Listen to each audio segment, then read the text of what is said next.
This is the face of drug addiction, in plain sight on the streets of Tijuana. These men are addicted to ice, as they call methamphetamine, a synthetic drug popular in the United States that is now more popular than cocaine in Mexico's border towns. Victor Moreno has just injected himself in the neck, but managed to talk to us. He says he gets a hit 10 to 15 times every day. Cocaine is not as pure anymore, so now we do ice. We mix it with heroin so we don't go to sleep or get too active. It's only $5 a hit. Crystal meth is known here as the drug for the poor. It is one of the most potent drugs on the market, highly addictive and affordable. Human rights groups estimate 200,000 people in Tijuana alone are addicted to crystal meth, and officials say the number of addicts is rising.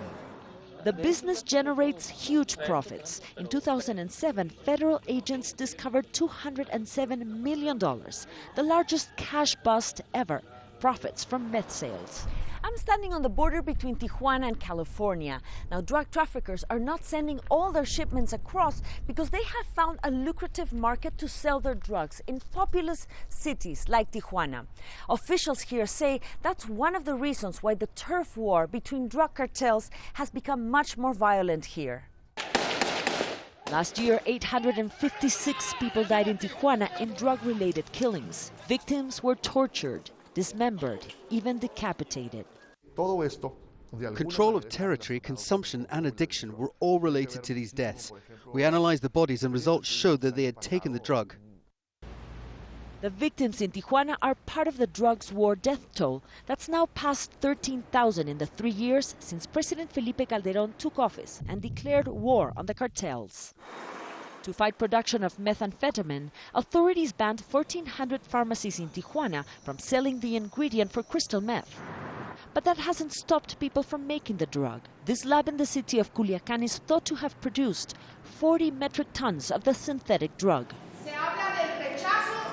Former addicts say crystal meth has drawn many young people into both drugs and the violence that's associated with them. Crystal meth is one of the main factors that has influenced the violence here, because it's absorbed a generation of youths who now have no problem using automatic rifles any day. Across the border from these arid lands lies the most lucrative market for drugs in the world. But the rise of meth in Mexico means that this country is now fertile ground for consumption, addiction, and more violence. Mariana Sanchez, Al Jazeera, Tijuana, Mexico.